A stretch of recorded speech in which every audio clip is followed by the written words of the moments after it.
Basic एक्सो है, इसके 5 और बढ़ सकते हैं। बस एक ऑप्शन है कि इस रिंग के लिए ये डबल बॉन्ड है तो ये एक्सो हो रहा है, तो 5 के 5 बढ़ जाएंगे सर। हाँ,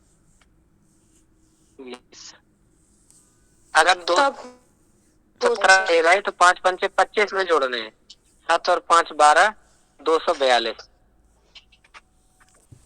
सर। लेकिन रिंग में का एक ही एक्सो जोड़ेंगे। 242 बता रहे सर। सर एक 234 अगर है, होती एक 242।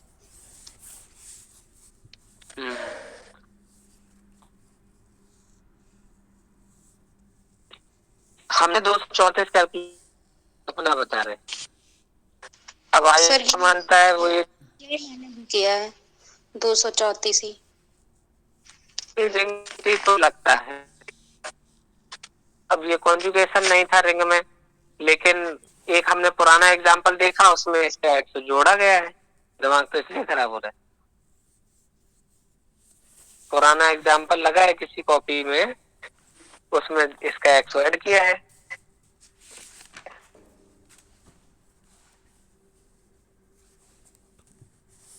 चलो कोई बात नहीं, अब सोच के दिमाग खराब करने का कोई फायदा नहीं। कीटोन पे आप HI के साथ रिडक्शन कराते तो यहाँ पे कार्बोक्सिलिक एसिड से हम लोग कल करा चुके थे। जैसे HI के साथ कराते हैं तो यहाँ भी देखिएगा, यहाँ भी HI के साथ कराया था तो आयोडीन निकली थी। तो बिल्कुल वही सेम पैटर्न है। तो इसके साथ भी करेंगे तो यहाँ भी I2 निकलेगी, 2H2O बनेगा। बस इतना करना है, O हटाना है, H लगाना है, यानी एल्केन बन जाएगा। और इसके बाद 2 जो मेथड है एल्केन बनाने के, बहुत ज्यादा इंपॉर्टेंट। पहले का नाम है क्लीमेंसन रिडक्शन। याद रखना है, क्लीमेंसन रिडक्शन एसिडिक मीडियम में होता है, एसिडिक मीडियम में। R सिंगल बॉन्ड से C, डबल बॉन्ड से O, सिंगल बॉन्ड से H, RCH plus 4H, arrow के ऊपर ZnHg concentrated HCl। Zinc amalgam ले लिया और कंसंट्रेटेड एसिड की प्रेजेंस में करा। तो यहाँ पे क्या होगा, ये जो O है वही हट के 2 H आ जाएंगे और एक H पहले से है, तो ये कितने बन जाएंगे, 3, यानी कि RCH3 बन गया और प्लस H2O करके निकल जाए। दूसरा आप यहाँ पे कीटोन ले सकते हैं, मतलब दोनों ही आप एल्काइल ग्रुप ले लेंगे। डबल बॉन्ड से O हो गया प्लस 4H, कंसंट्रेटेड HCl के साथ कराते हैं तो यहाँ भी क्या होगा, दोनों R हैं, O हटेगा और क्या आ जाएंगे, दोनों H2 आ जाएंगे, एल्केन बन गई, ये प्रोपेन टाइप की बन जाएगी और प्लस H2O। तो क्लीमेंसन अपचयन अम्लीय माध्यम में होता है, ये याद रखना है। सर इसको नोट कर लिया क्या? पोर्ट्रेट कर दीजिए सर, इसकी बड़ी स्क्रीन ना सीधी सीधी। नहीं सर ठीक है, रिकॉर्डिंग नहीं आप ठीक सर। और लिख भी नहीं पाएंगे सही। तीसरा आता है बोल्स किस्नर। इसके पहले वाला रिएक्शन।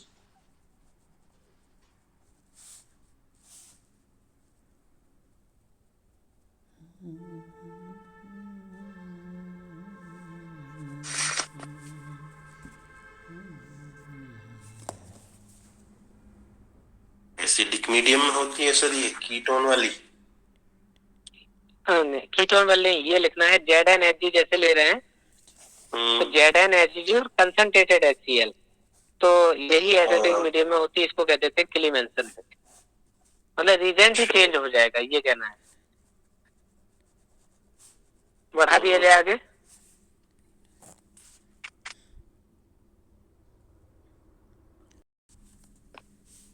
किसना का ये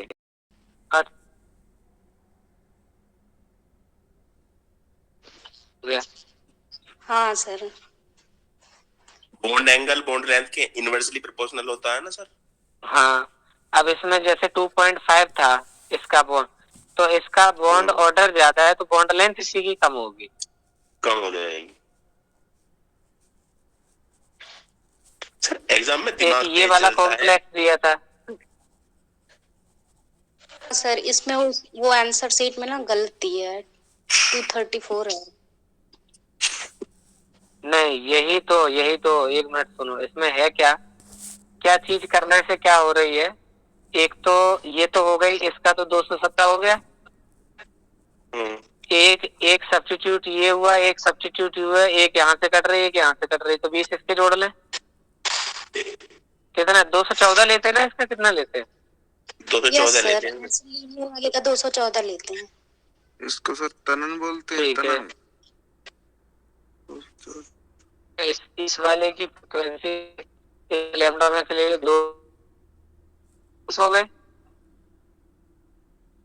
ठीक है, तो 14 लेते हैं कि एक ये समझ के इसका 217 लेते हैं।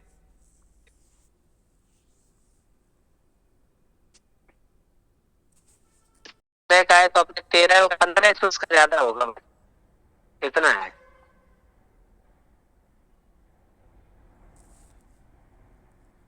और बाकी का आप जानते हैं, जो इंटरमोलिकुलर फोर्सेस होते हैं वो जैसे जैसे उनका वेट बढ़ता जाएगा तो ज्यादा होते जाएंगे। ये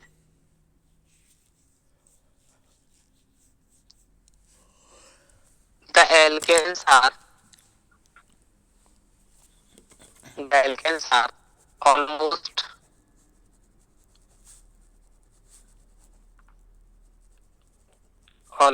insoluble in water,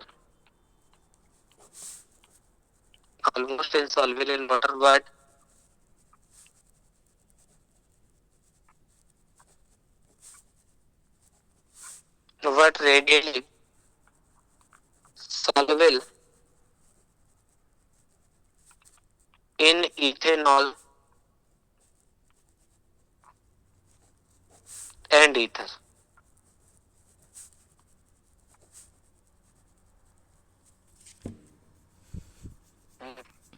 But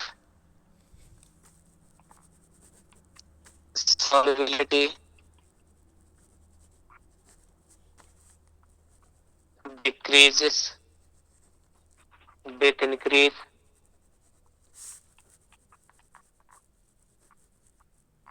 solubility decreases with increase in molecular weight. In molecular weight.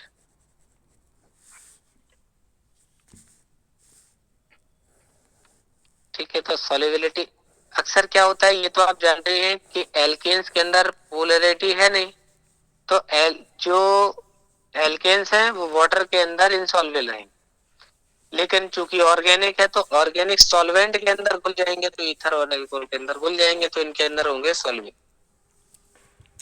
But solubility decreases but the solubility decreases with the increase in the molecular weight.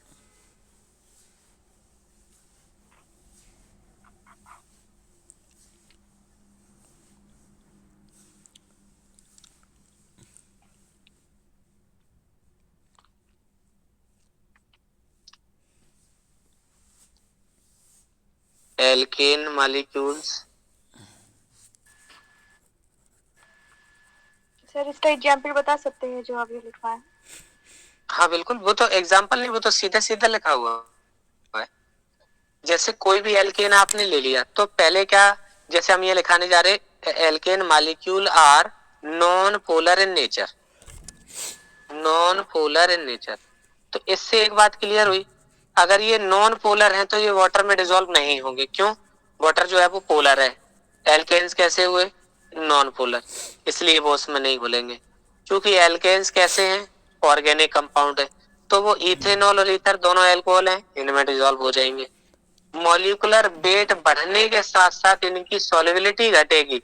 तो चाहे कोई भी आप उदाहरण ले ले, जैसे प्रोपेन, फिर ब्यूटेन, फिर पेंटेन ले ले, और उनसे पूछे कि बताइए इनका ऑर्डर क्या लगेगा, तो फिर जैसे जैसे मॉलिक्यूलर वेट बढ़ जाएगा तो वो घट जाएगी।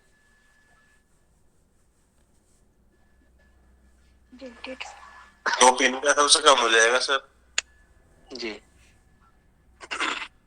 जैसे जैसे बढ़ती जाएगी उधर घटती जाएगी।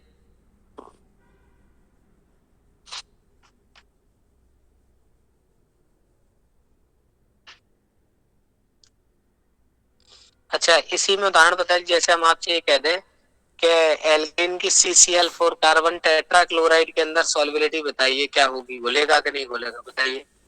एल्केन हाँ, CCl4 के अंदर घुलेगा सर ऑर्गेनिक सॉल्वेंट में, यस। बेंजीन के अंदर घुलेगा जी। डिजॉल्व हो जाएगा।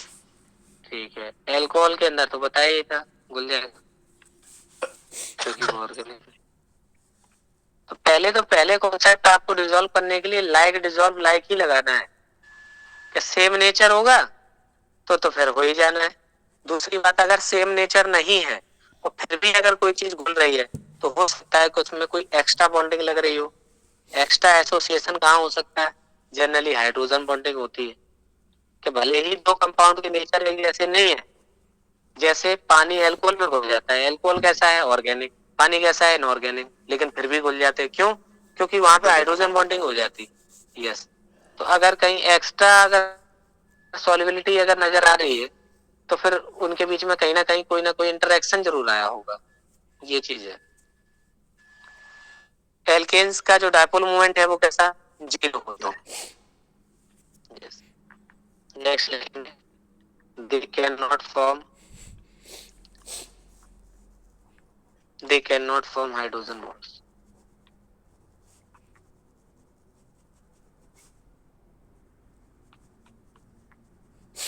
They cannot for hydrogen bond with water molecules. Yes. Hence, alkane they cannot form hydrogen bond with the water molecule. Hence, they do not dissolve.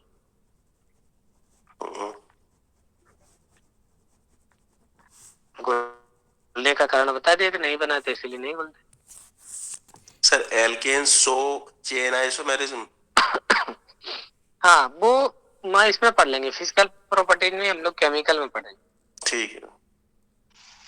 वो chain isomerism ऐसे ही है, आप समझ गए होंगे कि चेन जैसे अभी बनाए थे हम लोग आइसोमेरिक फॉर्म नहीं बनाए थे, तो वहां पे अभी एक लंबी श्रृंखला का बना लिया, फिर एक ब्रांच बना दी, फिर उसमें 2 ब्रांच बना दी, तो यही आइसोमेरिज्म है, चेन आइसोमेरिज्म है। चूंकि एल्केन में कोई फंक्शनल ग्रुप है नहीं तो ये फंक्शनल आइसोमर नहीं कर सकता। फंक्शनल ग्रुप नहीं है तो फंक्शनल ग्रुप मिडिल में नहीं हो सकता, मतलब मेटामेरिज्म भी शो नहीं कर सकता। तो ये क्या हो सकती है? चेन हो सकती है, जैसे हम लोग ब्रांचिंग कहते हैं, बस यही शो कर सकते हैं। पे माइनस होता है, ठीक है। लेने का काम करता है ना, कार्बन इलेक्ट्रॉन लेगा, एल्यूमिनियम इसलिए देगा माइनस तो आ एल्यूमिनियम पे आएगी प्लस। यस। ठीक तो कार्बन लेता है तो कार्बन पे आएगी माइनस। ठीक है सर।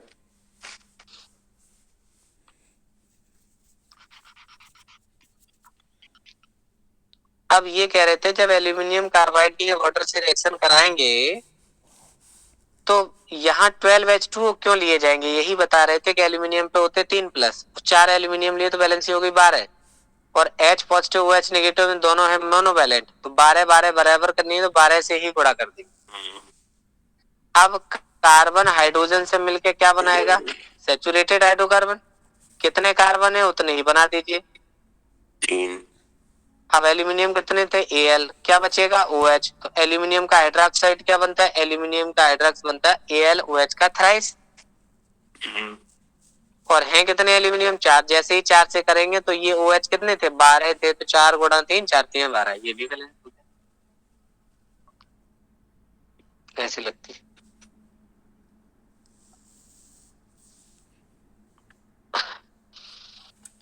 अगला है B4C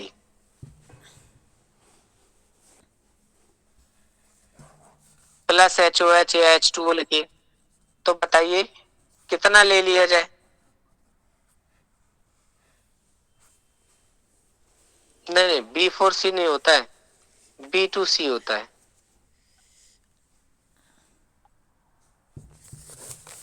B2C बैलेंसी के बराबर ले लेंगे, 4 है तो क्या बनेगा? CH4 प्लस क्या बनेगा? BeOH का ट्वाइस। कितने हैं? BE 2 बेरिलियम का बी बोला बी। था ना, है ना? हाँ बी सर लिख बी दिया अगर आएगा यहाँ पे भी, मैं भी कह रहा बोरोन हो जाएगा ये तो। ऐसे। तो यहाँ कितने हो गए? 2, तो यहाँ से लिख देंगे 2। हो जाता है कभी कभी, सोच रहे थे कुछ और लिख रहे कुछ। ये इस तरीके से बने।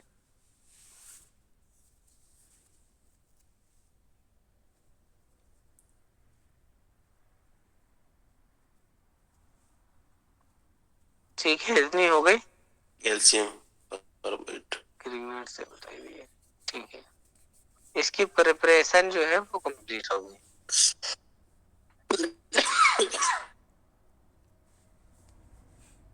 सर अब जैसे इसमें निर्जल सोडियम एसीटेट से कराएंगे तो भी बनेगा ना मेथेन? हाँ वही है, CH3 COO वाली कल जो बताई थी।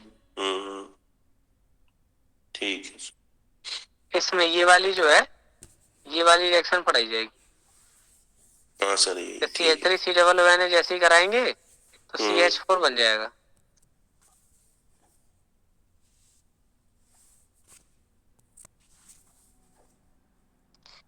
अब आते हैं फिजिकल प्रॉपर्टीज पे। सर जैसे यहाँ पे ये एल्यूमिनियम कार्बाइड है, यस। यहाँ पे अगर कैल्शियम कार्बाइड ले ले तो वो बनेगी ना एसिटिलीन। हाँ तो फिर वहां पे बैलेंसी के हिसाब से चेंज। ठीक है। फिजिकल प्रॉपर्टीज बनेगा हाइड्रोकार्बन ही। सर एक एक मैंने पढ़ रहा था, जो ये एरोमेटिक हाइड्रोकार्बन होते हैं जी। और एक एलिसाइक्लिक हाइड्रोकार्बन Yes. होते हैं, इन दोनों में क्या डिफरेंस Yes. होता है? ये भी सर, मतलब सर इसमें होते हैं मतलब क्लोज में, अब ये भी क्लोज में। हाँ ठीक है, एक सेकेंड।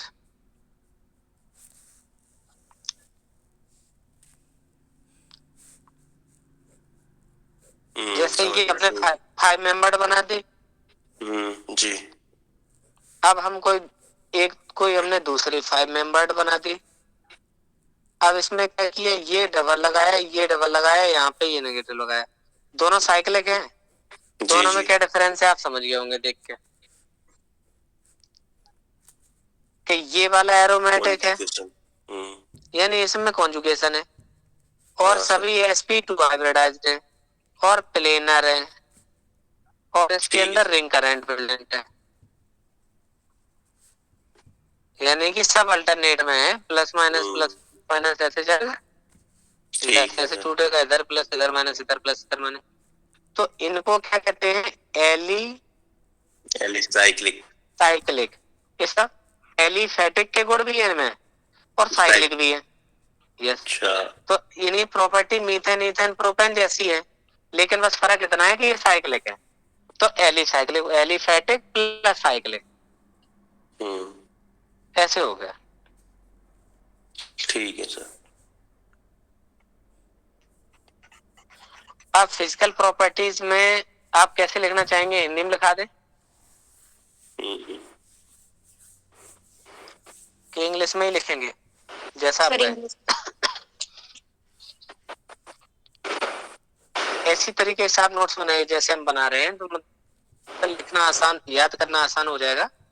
जैसे फिजिकल, सबसे पहले फिजिकल प्रॉपर्टी में हम लोग कलर की बात करते हैं, ऑर्डर की बात करते हैं, कैसा होगा। तो जो हम लोग किसकी बात कर रहे हैं? एल्केन्स की। तो C1 से लेकर C4 तक के जो कार्बन होते हैं वो आपके कलरलेस होते हैं। कौन कौन से? Methane, ethane, propane, butane.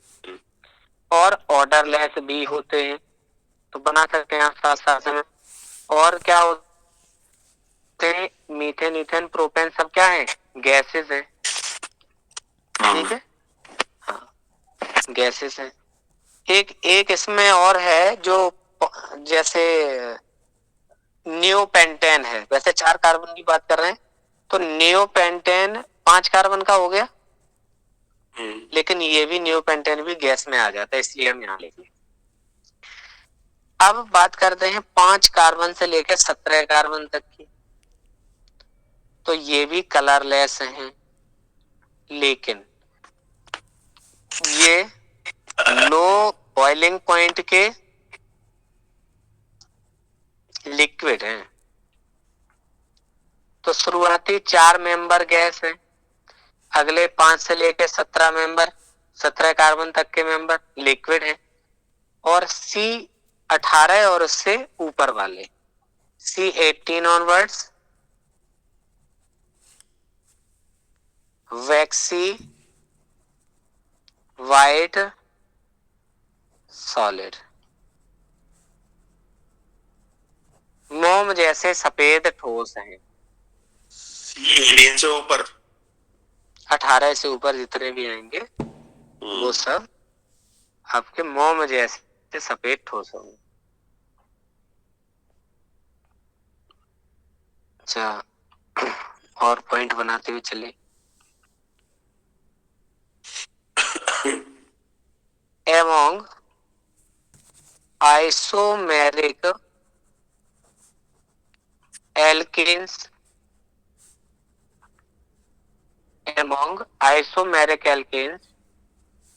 the boiling point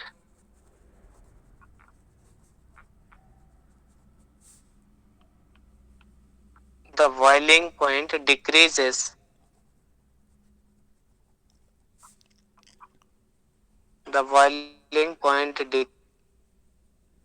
with increasing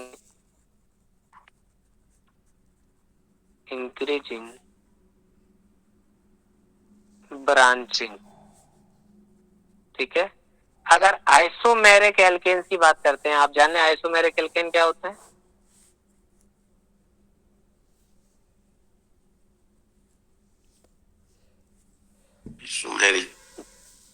नहीं, आइसोमेरिक जैसे, चलिए हमें बताइए, जैसे CH3 CH2 CH2 CH2 CH3, ये पेंटेन हुआ। अब आपने क्या किया, एक को उठा के नीचे CH3 लगा दिया, तो ये अभी भी ये 5 कार्बन का था, ये भी 5 कार्बन का, बस फर्क इतना, पहला लीनियर था, दूसरा ब्रांच होगा। अगले वाले में क्या किया हमने, एक और CH3 को उठाया, उसके ऊपर लगा दिया, ये वाली CH3 यहाँ पे, ये वाली CH3 यहाँ पे, ये भी 5 कार्बन का ही है। देखिए सभी का फॉर्मूला क्या C5H12 है क्या? नीचे वाले के 3 3 चौको 12, कितने हुए? 12 हाइड्रोजन, 5 कार्बन, 3 3 6 3 9 2 11 और 1 12 C5H12, 3 2 5 2 7 2 9 3 12 C5H12। पेंटेन के 5 बन जाएंगे 3। तो ये आपस में ये सब क्या है सर? इन्हीं की बात हो रही है, इन्हीं की बात कर रहे हैं, आइसोमेरिक एल्केन्स। यानी ये 5 एल्केन है, इसी के एल्केन है। तो बॉइलिंग पॉइंट कैसे कैसे वेरी करेगा? Boiling point decreases with increasing the branching. ये है कि ब्रांचिंग अगर बढ़ेगी तो बॉइलिंग पॉइंट घट जाएगा, न्यू का सबसे कम हो जाएगा सर, तो न्यू वाले का सबसे कम हो गया। ये लॉजिक चलेगा। तो कैसे कैसे किसका चलेगा, क्या बोले हैं? क्या क्या न्यू का सब? तो सबसे पहले नॉर्मल एल्केन, फिर बाद और फिर सबसे कम किसका होगा सर? न्यू का, न्यू एल्केन। यस, ऐसे ब्रांचिंग का चलता है ऑर्डर। ठीक है, अच्छा दूसरा क्या है? मुझे क्या सीधा सीधा कि मॉलिक्यूलर मास बढ़ेगा, अगर मॉलिक्यूलर मास बढ़ेगा तो बॉइलिंग पॉइंट भी बढ़ेगा। तो एक नॉर्मल आपसे पूछे कि पेंटेन में, हेक्सेन में और हेप्टेन में किसका ज्यादा होगा, तो जिसका मॉलिक्यूलर मास ज्यादा होगा उसी का ज्यादा होगा। नहीं, जिसका मॉलिक्यूलर मास ज्यादा होगा तो हेप्टेन का ज्यादा होगा। हाँ सर, हम मॉलिक्यूलर ज्यादा, ठीक है। मतलब ऐसा हो क्यों जाता है, ये क्यों हो जाता है कि जैसे ही ब्रांचिंग बढ़ती है तो ये घट जाता है? ऐसा क्यों हुआ? सरफेस एरिया घट जाता है, क्योंकि जो वांडरवाल फोर्सेज है सरफेस एरिया है।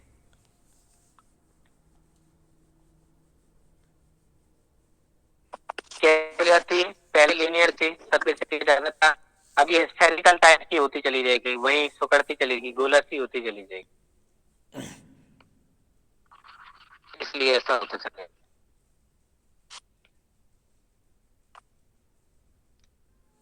ठीक है, यहाँ आप लिख सकते हैं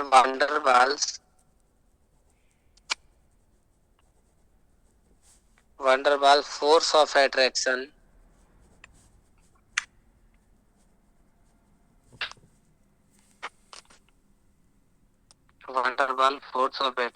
directly proportional to surface area of molecule, ये होता है। अच्छा, नेक्स्ट अगर फिजिकल प्रॉपर्टी की बात करें तो डेंसिटी की बात कर लें, तो density increases with increase in weight of alkene.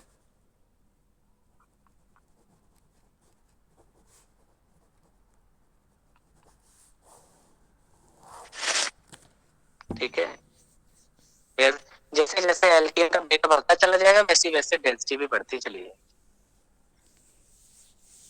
Note कर लिए यहाँ तक सबने? हाँ सर।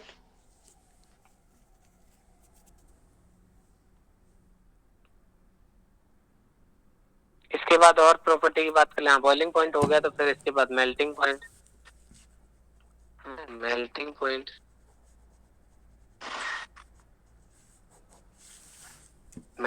की बात करें तो melting point of alkanes containing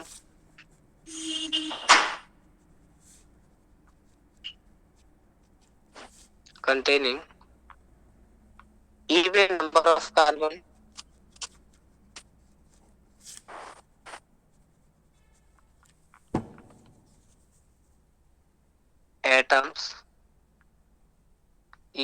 of carbon atoms are higher than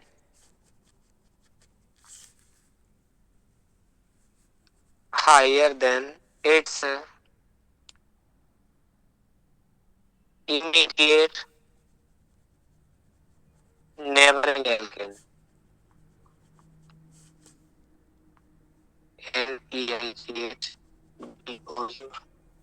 Neighboring alkanes having odd number of carbon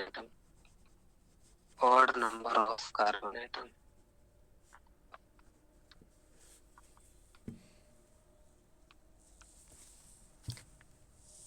इस वाली बात को समझिए, जैसे लिखा है C13H28 C14 14 C15 15 दूनी 30 और 2 32, ऐसे आपके पास लिखे हुए हैं तीन। तो इनके मेल्टिंग पॉइंट में क्या रिलेशन होगा? ऊपर वाली लाइन पढ़िए फिर नीचे वाला निकालिए।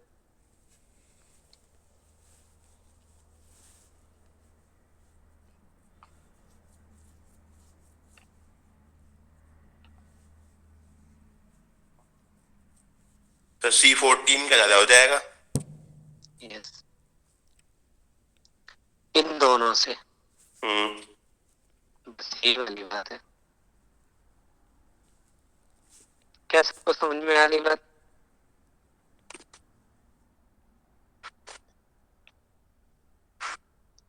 अब इसके बाद सॉल्युबिलिटी की बात कर लेते हैं। 4:4 3d6 लगेगा, तो इससे जाएंगे, एक इससे जाएगा, बचा d। 1 2 3 4 5, ये तो हमने बना दिए d के ऑर्बिटल। अगला लिख दिया 4 का s ऑर्बिटल। 1 2 3 अगले हो गए p, 4 का p।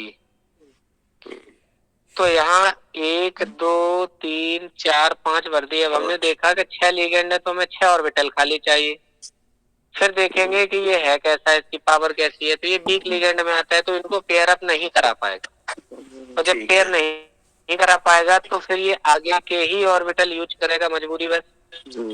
और डी। तो 4 आया है तो 4 का डी ही आएगा, तो इनमें दो, sp3d इनमें दो, sp3d2 sp3d2। तो जहाँ वीक होता है, जब पेयर नहीं करा पाता है तो बाहर के डी यूज होता है, स्ट्रॉन्ग होता है तो अंदर की डी यूज कर लेता है, ये होता है। जैसे सर आपने 1-2 दिन पढ़ा है, उतने दिन ही पढ़ा सर, और वो क्लियर करते एकदम करते सब क्वेश्चन करके आए सर ये वाले sp3d2। एक ही बार सर में। अगर बाहर से लेगा, इससे अनपेड भी पता चल जाएगा जी। हाँ सर, जैसे इसने बाहर से लिया है तो वो बाहर जाएगा डी, और जिसमें हाँ, यहाँ तो पे ऊपर वाले में अंदर है। इसको क्या कहते हैं? आउटर ऑर्बिटल ऑक्टाहाइडल, जी ये है। होंगे दोनों सर ऑक्टाहेड्रल, लेकिन वो इनर वाला जो हाँ, आउटर वाला बाह्य कक्षक संकुल, ये नाम होता है। अब बैलेंस ही 12 करनी है, सोचिए इसमें प्लस इसमें 12, यहाँ कितनी? एक एक है, तो H2O कितने कर लो? 12 H2O, ऐसे बैलेंस की जाती है। बना होगा एल्यूमिनियम और कार्बाइड का, एल्यूमिनियम की वैलेंसी 3 और कार्बन की वैलेंसी 4, क्रॉस मल्टीप्लाई कर दिया तो एल्यूमिनियम कितने हो गए? 4, और कार्बन कितने हो गए? 3।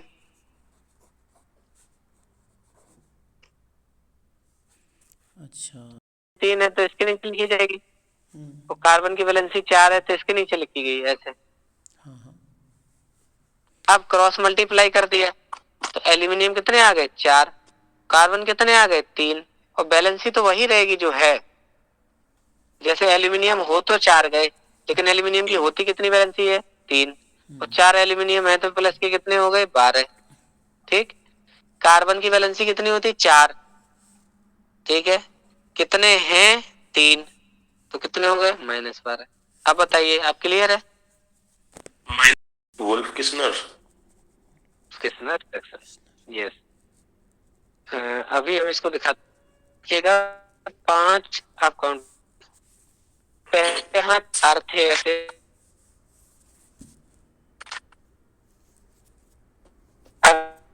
यार ये तो ये एल्डिहाइड लिया था, इनमें डिजाइन चेंज है, बाकी का क्या लिखा था? दोनों एल्काइल ग्रुप है, C डबल बॉन्ड O है, एरो के ऊपर NH2 सिंगल बॉन्ड से NH2, और यहाँ पे आप लेते हैं कंसंट्रेटेड KOH। तो ये चीज बोल किस्नर में ये KOH लिया है, ये बेस लिया है। यस सर, ये हो गई हाइड्रोजन, और ये क्या हो गया आपका? बेस। तो ये किसमें? बेसिक मीडियम, ये बेसिक मीडियम की रिएक्शन हुई, और वो एसिडिक मीडियम की रिएक्शन हुई। ठीक है, इससे जब कराते हैं तो क्या होता है? Yes sir. अब होगा क्या? ऐसे निकालते हैं, इसका O इसके H2 के साथ, यहाँ से H2O बना के निकालेंगे, तो ये दोनों तो R तो उस पे रहेंगे ही रहेंगे, डबल से O हटा है तो डबल से ही N और NH2 जैसा जुड़ा था वैसे ही आ गया। हाइड्रोजन से जो बनता है उसको कहते हैं हाइड्राजोन, यहाँ जो कंपाउंड आएगा वो हाइड्राजोन बोला जाए। अब क्या करते हैं? 160 डिग्री सेल्सियस पर सोडियम इथोक्साइड में इसको हम हीट करा दिए C2H5ONA लेके, तो यहाँ से H2 यहाँ जुड़ जाएगी और N2 गैस उड़ जाएगी। इससे हीट कराने पे N2 यहाँ से हट गया और H दोनों आ गए, R सिंगल बॉन्ड से CH2 सिंगल से R, यानी ये वाला R ये वाला R दोनों है, और C से 2H ये CH2, ऐसे एल्केन बन। आप यहाँ पे कोई भी बदल सकते हैं। मान लीजिए आपने इसको CH3 single bond C double bond O single bond CH3 कर लिया, CH3CO CH3, और एरो के ऊपर ले लिया NH2 single bond NH2, hydrogen ले ली, और यहाँ पे ले लेते हैं आप KOH। तो अच्छा, ये हाइड्रोजन अभी बता रहे हैं कि हाइड्रोजन कैसे रिएक्शन में बना सकते हैं, तब आप नेम रिएक्शन इसको बताइएगा।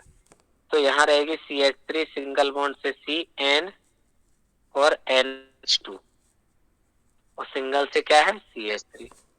जैसे ही आप इसको हीट कराएंगे सोडियम साइड की प्रेजेंस में, तो यहाँ से N2 गैस हट जाएगी, दोनों H इसी पे जुड़ जाएगी, तो पहला CH3 H2 और तीसरा भी क्या आ जाएगा?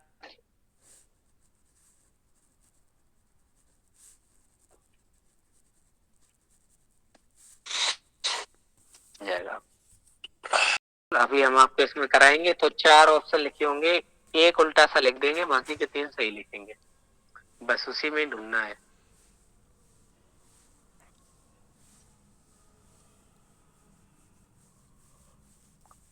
चलिए अब बात करते हैं केमिकल प्रॉपर्टीज।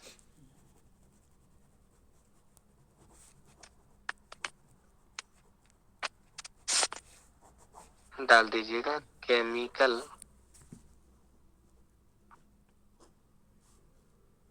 प्रॉपर्टीज।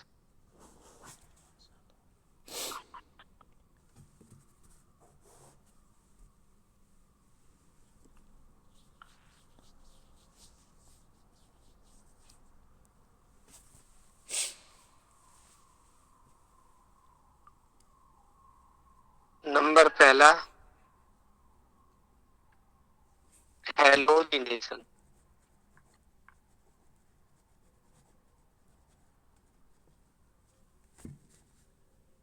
हैलोजिनेशन में भी पहला chlorination.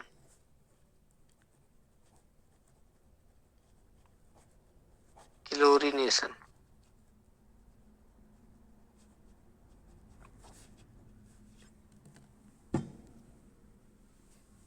Chlorination, chlorination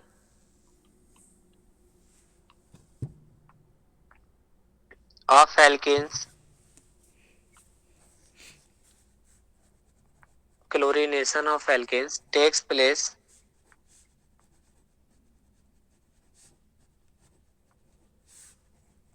in the following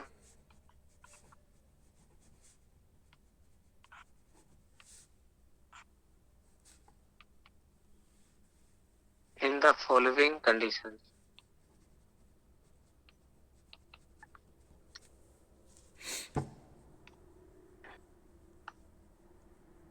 पहली condition,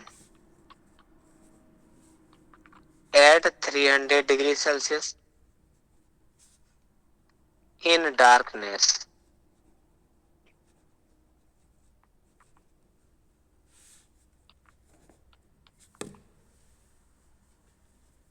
at 100 degree Celsius in the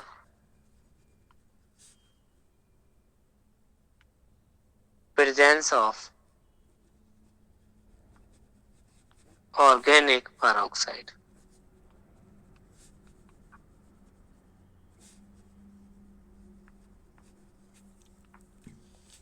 तीसरी बात, at 150 degree Celsius in the presence of tetraethyl lead.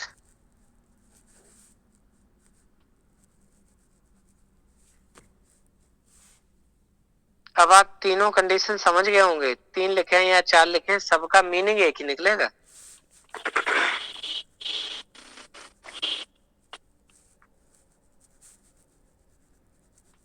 In the presence of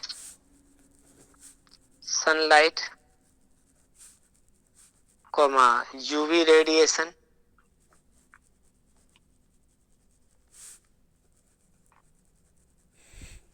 etc.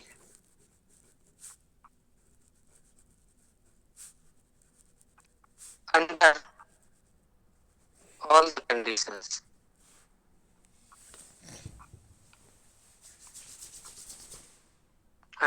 the conditions,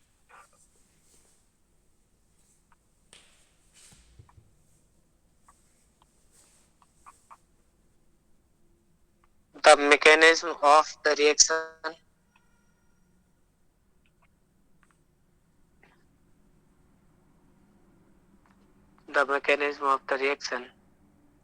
is free radical.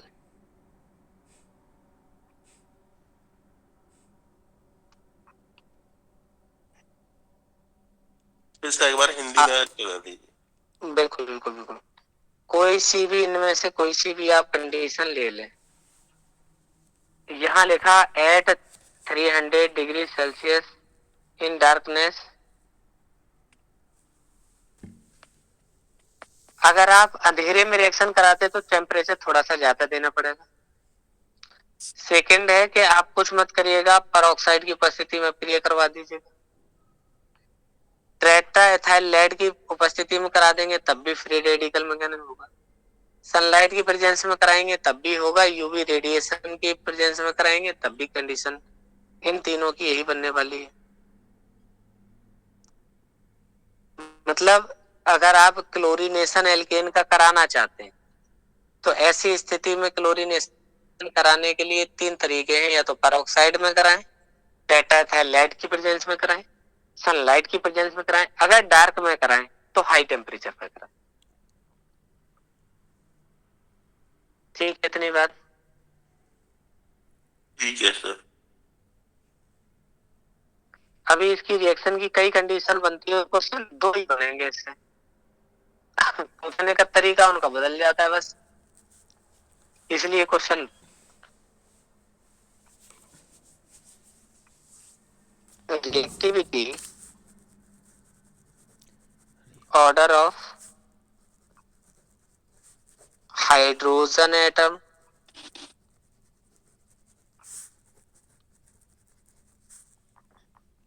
reactivity order of hydrogen atoms in alkanes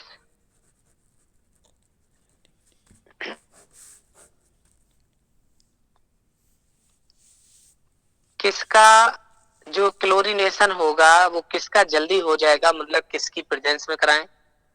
तो अगर tertiary carbon का अगर hydrogen है तो सबसे जल्दी क्लोरीनेशन में जाएगा, फिर सेकेंडरी के कार्बन के हाइड्रोजन का जाएगा, फिर प्राइमरी के कार्बन का हाइड्रोजन का जाएगा।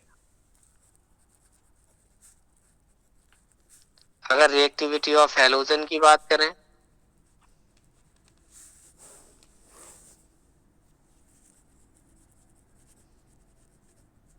रिएक्टिविटी ऑर्डर ऑफ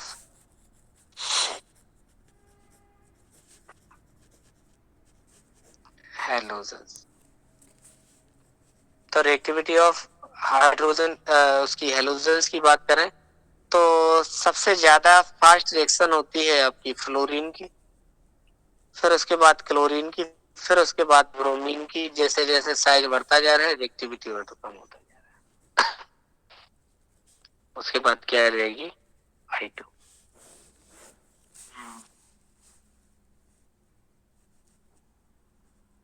ठीक है, नोट कर लिए यहाँ तक।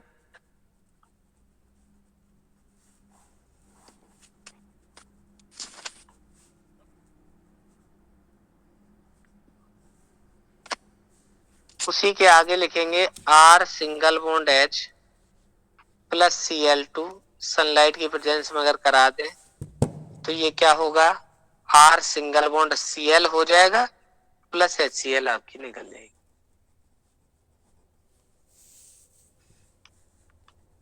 The mono chloro derivative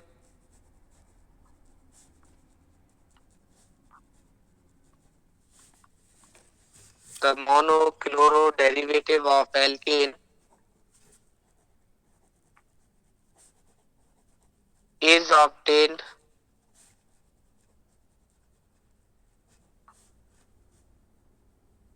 by taking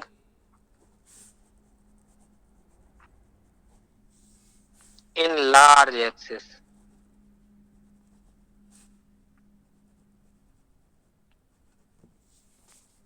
जैसे C2H6 Cl2 से करा रहे हैं सनलाइट की प्रेजेंस में, C2H5Cl प्लस HCl बनेगा।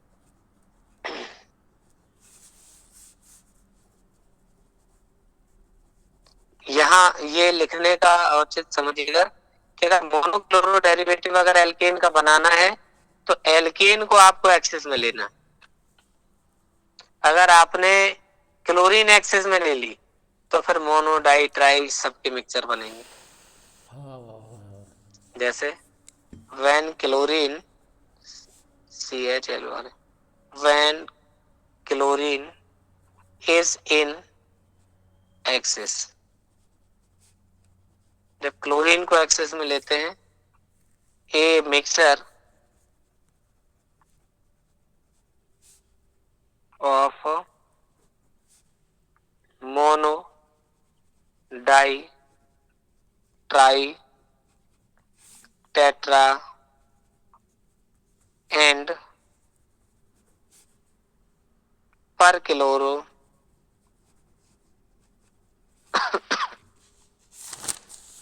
per kilo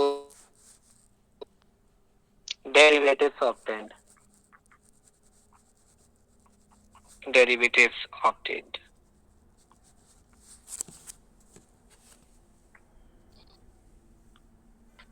जैसे CH4 प्लस Cl2 सनलाइट की प्रेजेंस में करा दें तो CH3Cl बनेगा।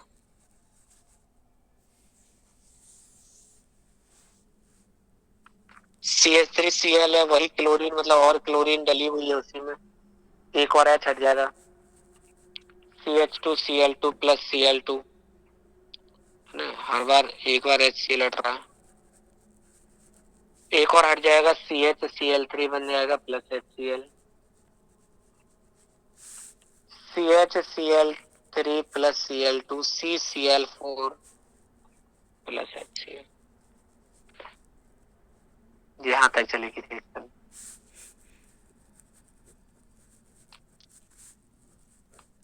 पहला क्लोरीनेशन लिखाया था,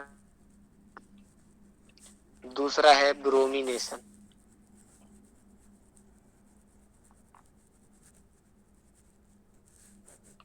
जैसे क्लोरीनेशन होता है सेम वैसे ही ब्रोमीनेशन होता है, तो इसमें कुछ रिएक्शन नहीं लिखनी, रिएक्शन आप बना सकते हैं। Bromination NaTi1, bromination of alkene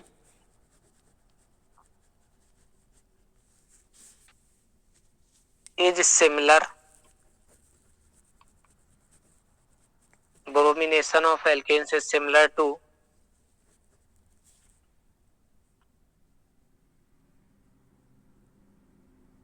chlorination, similar to the chlorination but not so vigorous.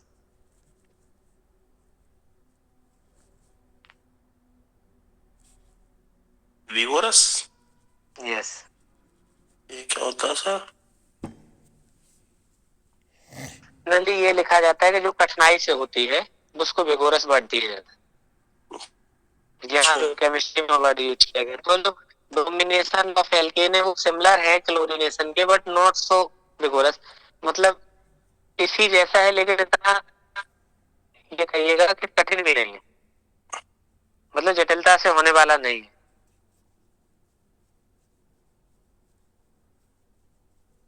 ऐसे होगा, बचेगा आयोडीनेशन, क्लोरीनेशन हो गया, ब्रोमिनेशन, ठीक है। तो अब इसके बाद हम लोग कल पढ़ लेंगे H से यहाँ पे H2O बना के हट जाता है, क्या हुआ, इस NH2 की 2 H और 1 O, तो एक N और NH2 बची, एक N और NH2 बची, ये है।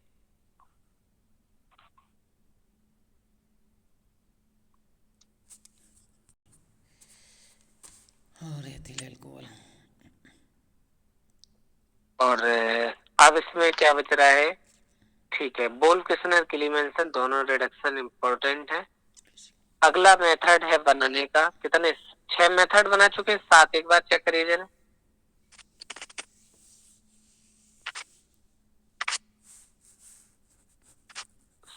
किस नंबर की रिएक्शन चल रही है, 5 हुआ, चौथा, अच्छा चौथा ही चल रही थी, चलिए 5वां मेथड है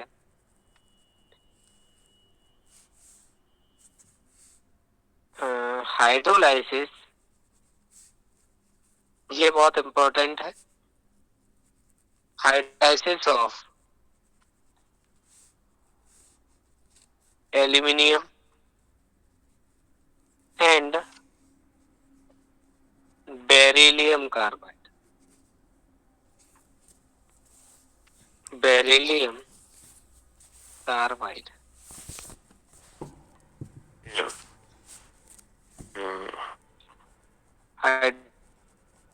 ये बहुत इम्पोर्टेंट है। एल्यूमिनियम कार्बाइड Al4C3 होता है। मीथेन बन जाएगी सर। H2O से रिएक्शन करवाएंगे, हाँ ये बनानी है तो कहेंगे। अब जितने एल्यूमिनियम है वही क्या करेगा, ऐसे करिएगा, जो H2O है उसको थोड़ा सा का तरीका बदले,